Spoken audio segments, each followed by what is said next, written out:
Hello students, welcome to the channel. और हम इस वीडियो में आपको इनवर्स ट्रिग्नोमेट्रिक फंक्शन जो आपकी क्लास 12 मैथ एनसीईआरटी का जो सेकंड चैप्टर है उसको आपको पढ़ाएंगे। और इसमें आपको जानने के लिए दो ही चीज़ ज़रूरी हैं। पहला, ग्राफ वगैरह तो इसमें बहुत ज़रूरी है नहीं। आपको क्या ध्यान रखना है कि जो वैल्यूज़ होती हैं sin 30 1/2, sin 10 cos x सब आपको ये वैल्यूज़ याद रखनी है और डोमेन रेंज, और बस इससे आपका ये सॉल्व हो जाएगा। और आगे जो एक्सरसाइज सेकंड है, दो ही एक्सरसाइज है, उसमें क्या है, उसमें आपको कुछ बेसिक फार्मूले जो आपने 11th या 9th में पढ़े उनसे ही सॉल्व होगा। तो चलिए देखते हैं कैसे सॉल्व होगा, आगे सॉल्व करते हैं इस एक्सरसाइज को। तो देखिए एक्सरसाइज 2.1 का पहला क्वेश्चन, साइन इनवर्स। तो देखिए मैं कह रहा हूँ जो ग्राफ बना ये आप पूरा पढ़ लीजिएगा, वैल्यूज सारी याद कर लीजिएगा, ठीक। इसका हम इस्तेमाल करेंगे इसका जब सॉल्व करेंगे। तो देखिए एक्सरसाइज 2.1 पहला क्वेश्चन है, साइन इनवर्स -1/2, ठीक। ये क्वेश्चन है, ये डबल ब्रैकेट नहीं मुझसे बन गया गलती, ठीक। Sign inverse -1/2।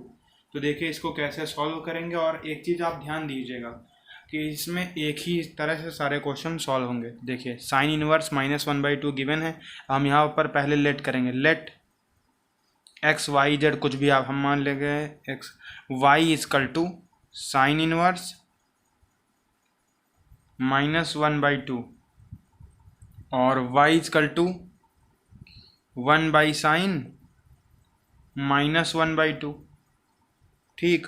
और यहाँ पर लिख दीजिए साइन y इजकल टू -1/2 और साइन, और इसकी वैल्यू तो आप जानते ही हैं π/6 होती है, ठीक। 30 π/6 लिखते हैं, तो यहाँ पर लिख देंगे π/6।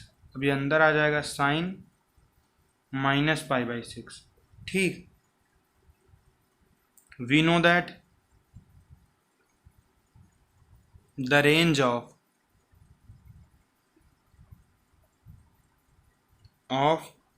principal value branch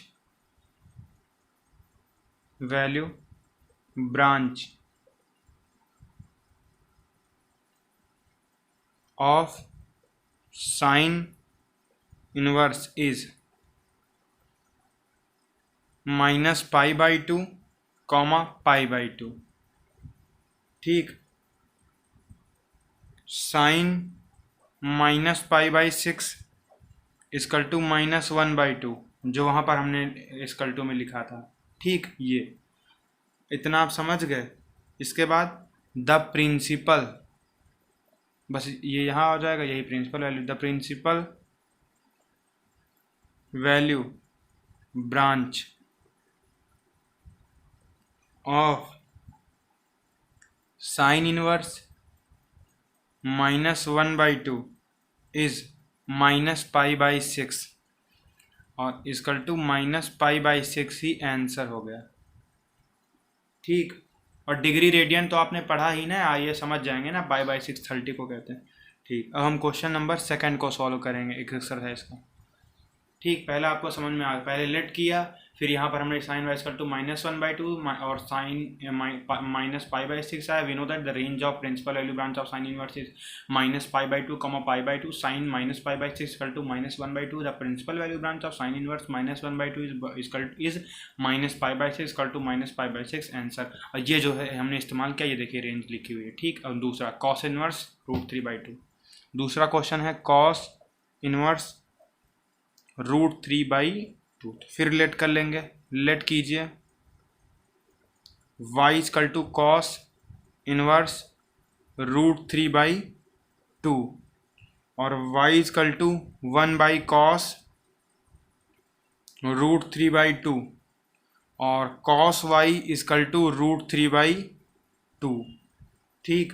ये आपको समझ में आ गया। अब इसकी वैल्यू आप क्या होती है, π/6 30 होती है ना। तो देखिए cos, जब वैल्यू रखेंगे तो y हट जाएगा, cos π/6। तो अब आगे हम cos π/6, अब इसके आगे हम आगे सॉल्व करेंगे। We know that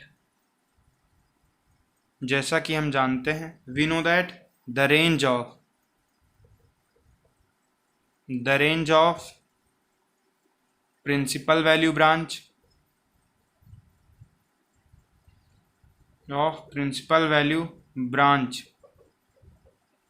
of cos inverse is 0 से पाई।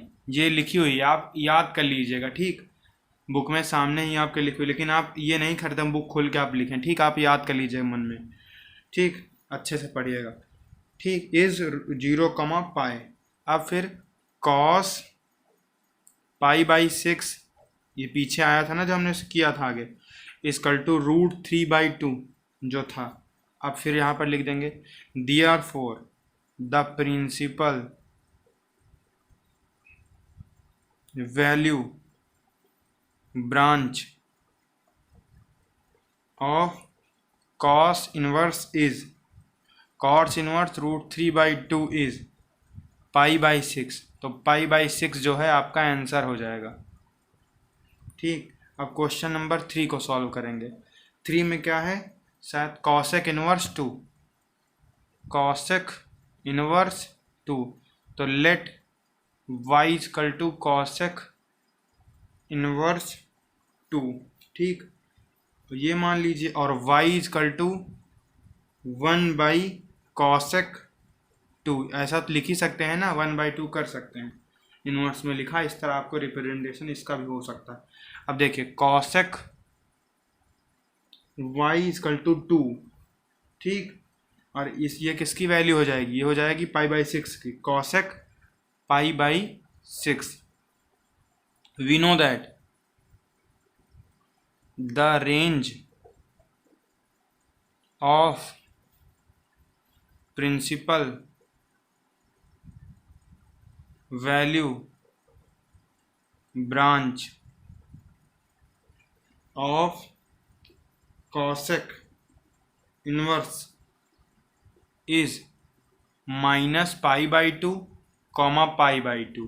ठीक, से माइनस कर्ली ब्रैकेट 0 ये लिखी हुई है। ठीक, अब आप आगे सॉल्व करेंगे।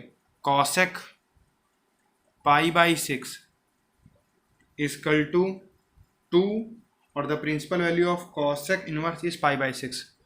Therefore the principal value of cosec inverse 2 is π/6, और यहाँ पर π/6 जो है आपका आंसर हो जाएगा। अब हम क्वेश्चन नंबर 4 को सॉल्व करेंगे। तो देखिए क्वेश्चन नंबर 4 कैसे सॉल्व होगा। उसमें क्या है, tan इनवर्स -√3। ठीक, tan इनवर्स -√3 4 नंबर गिवन है, tan इनवर्स -√3। तो let y equal to tan inverse -√3। ठीक, अब देखिए x, जैसे x इनवर्स लिखा हुआ है इसको 1/x लिख सकते हो, उसी तरह हमने आगे किया था। ठीक, वो तो आपको समझ में आ ही गया होगा। ठीक, अब इसके बाद कैसे करेंगे, y equal to 1/tan -√3। tan y equal to -√3, और नीचे लिख देंगे tan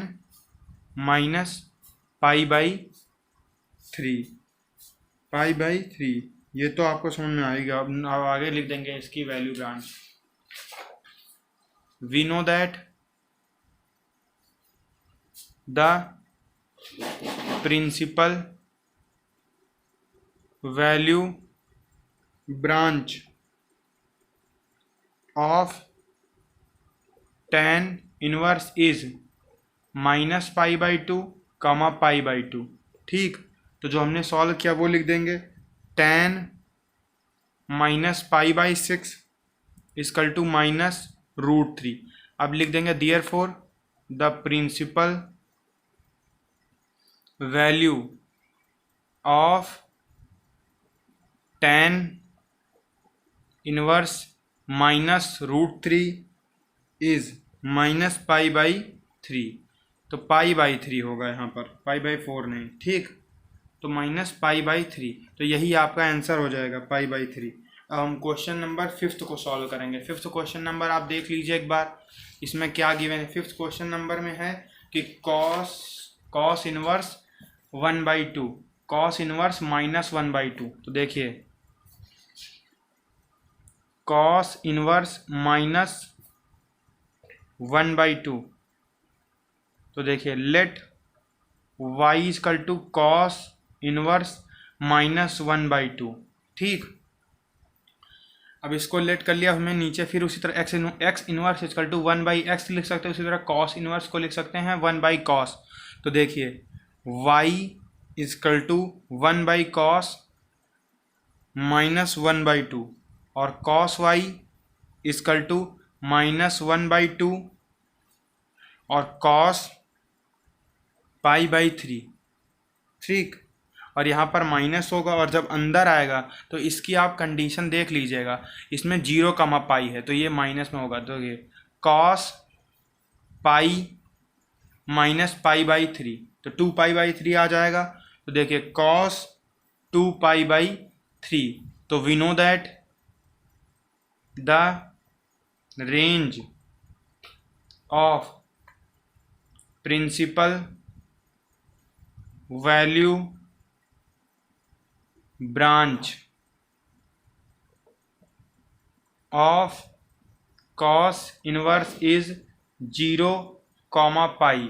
ठीक, अब नीचे लिख देंगे cos 2π/3 इक्वल टू -1/2 और दो प्रिंसिपल वैल्यू हो जाएगी, the principal value of cos inverse is 2π/3 और यही इसका आंसर हो जाएगा। अब हम क्वेश्चन नंबर 6 को सॉल्व करेंगे। क्वेश्चन नंबर 6 में क्या है, tan इनवर्स -1। ठीक, तो देखिए 6 में कैसे सॉल्व करेंगे, गिवन है tan इनवर्स -1, तो लेट कर लेंगे, let y equal to tan inverse -1।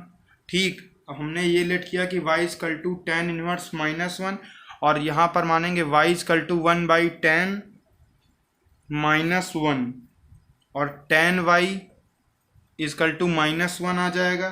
तो यहाँ पर जब वैल्यू रखेंगे तो y हट जाएगा tan -π/4। तो we know that the range of principal value branch of tan inverse is -π/2, π/2। ठीक, तो ये तो हम जानते हैं। अब नीचे लिख देंगे tan -π/4 इक्वल टू -1। तो therefore the principal value of tan inverse -1 is -π/4। तो इसमें आंसर हो जाएगा -π/4, 45। ठीक, ये आंसर हो जाएगा। अब देखिए क्वेश्चन नंबर 7। तो क्वेश्चन नंबर 7 में क्या है कि sec इनवर्स 2/√3। तो देखिए sec इनवर्स 2/√3, तो यहाँ पर हम लेट कर लेंगे, लेट y इक्वल टू, इसमें भी उसी तरह करेंगे लेकिन थोड़ा बदलाव रहेगा, let y equal to sec inverse 2/√3 और y इक्वल टू 1/sec 2/√3 और sec y इक्वल टू 2/√3। अब आगे जब सॉल्व करेंगे वैल्यू रख देंगे तो π/6 मतलब 30 की वैल्यू हो जाएगी ना, sec π/6। तो we know that the range of principal value branch of sec inverse is -π/2, π/2 minus curly braces के अंदर 0, sec, फिर लिख देंगे sec π/6 equal to 2/√3। The principal value branch, यहाँ फिर लिख देंगे sec inverse 2/3 is π/6। The principal value branch of sec inverse 2/√3 आ जाएगी π/6 आंसर। ठीक, तो इसकी वैल्यू आ जाएगी π/6। 7th हो गया। अब 8th नंबर क्वेश्चन देखिए, इसमें क्या है। 8th नंबर क्वेश्चन में है कि कॉट इनवर्स √3। तो यहाँ पर लेट कर देंगे, let y equal to cot inverse √3। ठीक, y equal to cot inverse √3 let करेंगे, फिर y इक्वल टू 1/कॉट, और यहाँ पर फिर लिखेंगे √3। देखिए कॉट y इक्वल टू √3 और कॉट, फिर वैल्यू रख देंगे कॉट π/6 आ जाएगी। ठीक, इसमें अपोजिट होता है ना tan का, tan opposite cot.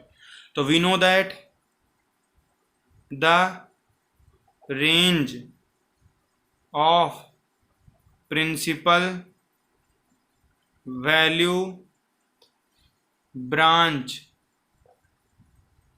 Of cot inverse is, क्या होगी, कॉट इनवर्स की वैल्यू 0 से पाई होगी, 0, ठीक। तो cot π/3 equal to √3, therefore ये तो 10, the principal value of cot inverse √3 is π/6 answer. ठीक, तो ये π/6 आ गया, यही answer. Thanks for watching, please like share and subscribe my channel.